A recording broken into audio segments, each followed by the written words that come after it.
Sometimes TV hosts join forces and strike up a true friendship, but other times it goes in the complete opposite direction. These are the tales of the co-hosts who wanted absolutely nothing to do with each other. Mariah Carey and Nicki Minaj didn't exactly click with each other when they served as judges on season 12 of American Idol. TMZ released a behind-the-scenes video of the two of them verbally sparring at an Idol audition in 2012, and feud rumors ensued. Deadline reported that they attempted to downplay their drama at the American Idol TCA panel, but the toothpaste was already out of the tube. Talk of conflict began before they were even on set together. On a January 2013 episode of The Ellen DeGeneres Show, Minaj said, "Before I went in there, I heard them saying, 'Mariah doesn't want you on the panel.' But I was like, no, I am friends with Mariah. I was arguing people down. Don't believe everything you read, you're crazy." But when it came time to film, Minaj claimed that she started noticing some shade. She added that she couldn't hold a grudge against Carey, and that she didn't know or care if the feeling was mutual. When Carey appeared on the Kyle and Jackie O show in 2015, she called American Idol the worst experience of her life.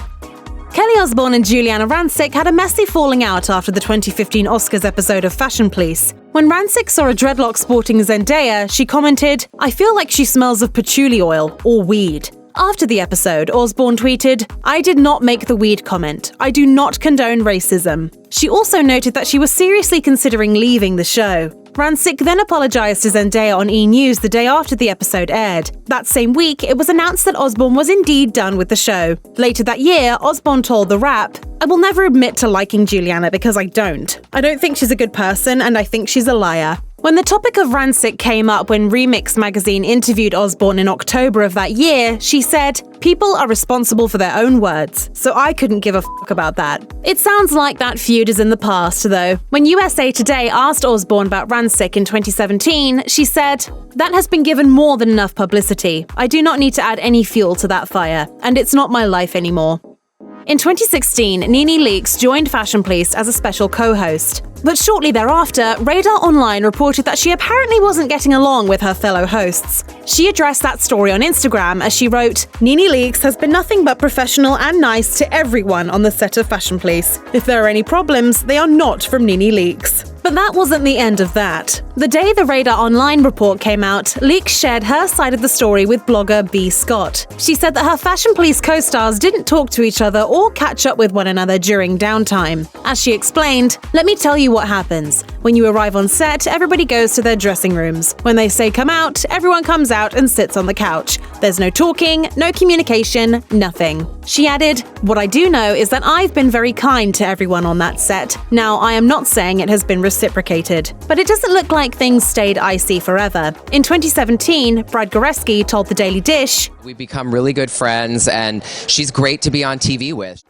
Jenny McCarthy joined The View panel in 2013, but she lasted as a co-host for only a year. And it doesn't sound like she managed to strike up a friendship with series creator Barbara Walters during that time. The twists and turns of their relationship are front and center in the 2019 book Ladies Who Punch, the explosive inside story of The View. One notorious incident happened when Walters allegedly demanded that McCarthy go flush someone else's tampon that was floating in the communal restroom. According to McCarthy, Walters would regularly single her out and demand that she change her clothes. She also shared, "When I'd hear the shuffle of her feet, I knew that Barbara was after me. It would get faster. Oh my God, she's coming. Based on the speed of the shuffle, I would hide or get on the phone." It sounds like McCarthy's experience wasn't totally negative, though. In 2020, she told Us Weekly that working with Walters was invaluable because of how much she was able to learn from the TV veteran. Also covered in Ladies Who Punch was the less than rosy dynamic between Rosie O'Donnell and Whoopi Goldberg. In the book, O'Donnell said, "I'm never going to not have respect for Whoopi Goldberg." But she also added, "Whoopi was as mean as anyone has ever been on television to me personally, while I was sitting there." On a May 2019 episode of Watch What Happens Live with Andy Cohen, Goldberg shared that she didn't read the book or speak with the author. "I don't like talking out of school, and I don't like other people talking out of school." Rosie had some strong words about you. Is it? That's okay. Right. Following the release of Ladies Who Punch, O'Donnell went on Cohen's Sirius XM show where she talked some more about working with Goldberg. As she put it, "I've known her for many, many years and always looked up to her, so I was very surprised at what went down. I thought we were going to be like Scottie Pippen and Michael Jordan, passing the ball back, throwing the layups up. According to O'Donnell, there was tension surrounding her throwing to commercial on her first day, and after that, the ladies' working relationship never recovered. O'Donnell also noted, "It was really very painful to me to feel how much she didn't like me."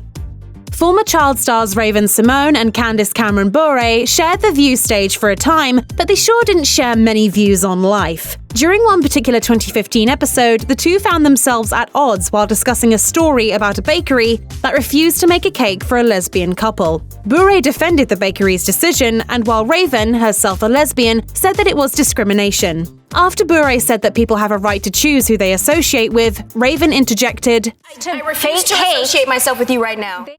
A few weeks later, Bure went on HuffPost Live and talked about the dust-up, as she shared that she was satisfied with the way she defended her beliefs. As she put it, "I was pleased with, how I handled myself." It's hard to say for sure whether or not this disagreement sparked a long-running feud, but according to People magazine, the two reconciled backstage after the segment. According to Michael Strahan, things were strained between him and Kelly Ripa long before he left Live for Good Morning America. In 2020, he told the New York Times magazine, "When it was time to go, it was time to go. Certain things that were going on behind the scenes just caught up." When asked if he and Ripa ever tried to address their issues while he was still on the show, he said, "One thing I tried to do is have a meeting every few weeks with her. We met a few times and that was fine. But then eventually, she said she didn't need to meet. Can't force somebody to do something they don't want to do." After Strahan revealed that he was done with Live in 2016, an unnamed source told Page 6, Strahan and Ripa could not stand each other, and whenever they communicated off camera, it was always through their reps. But whatever was truly going on behind the scenes, Strahan claims he doesn't dislike Ripa. He told the New York Times magazine, "If people think, oh, he hates her, I don't hate her. I do respect her for what she can do at her job. I cannot say enough about how good she is at her job." Michael Strahan isn't the only former co-host that Kelly Ripa has been on the outs with.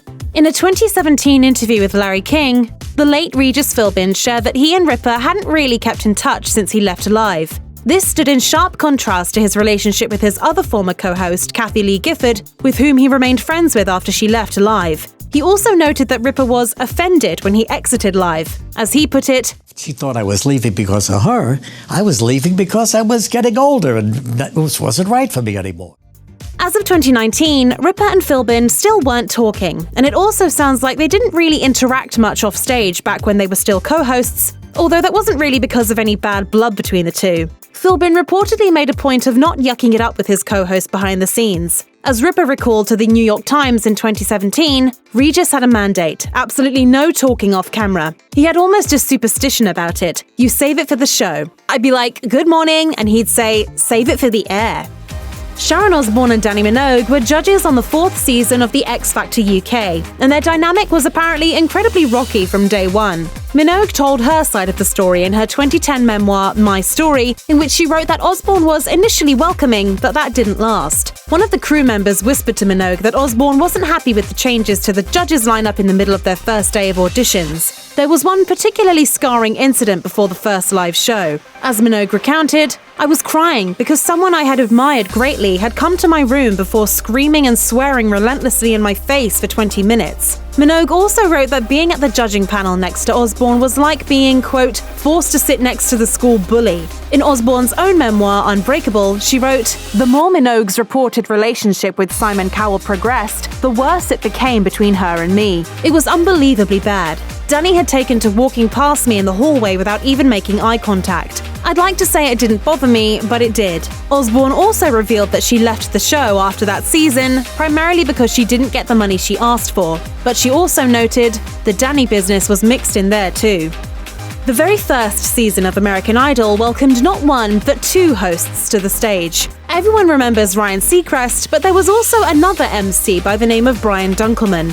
The two initially steered the Idol ship together, although they didn't exactly become best friends. But when Dunkleman returned for the season 15 finale, amends were made. In a 2016 interview with People magazine, Dunkleman said that he apologized to Seacrest for all the times they didn't get along in the past. Then, when Dunkleman chatted with Huffington Post in 2018, he clarified, "I apologized to him for how we didn't get along back then. That's what I apologized for. I didn't apologize for my behavior. I said, I'm really sorry that you and I didn't get along like we could have back then. I wish things were different, but they're not, and I wish you nothing but the best." Dunkleman suspected they didn't connect as co-hosts because he was a comic, whereas Seacrest was a traditional presenter. As he put it, "I think it's kind of normal for co-workers to have their problems, but it was a long time ago and it's just not worth talking about to me."